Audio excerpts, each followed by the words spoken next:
نه سباره که بلکه جان و تنی.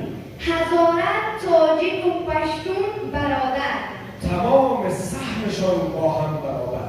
تمام سهمشان با هم برابر. هزارگی شاید چه میخوریم یا؟ هر رقم خود دوست داری. چه بود؟ من خوب شد هزارگی بگه. من خوب کلش گفتم. زبونشی فرق کنه، دلشی یکیه. وطن تقسیم نی از کلگیه. تو کدام قسمت رسیدم نی؟ وطن تقسیم نی از کل. خودش از یادش رفت.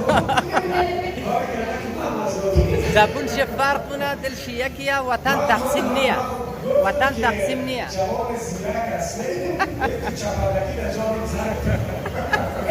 واقعی باشید واقعا یک شعر عالی است و هر چقدر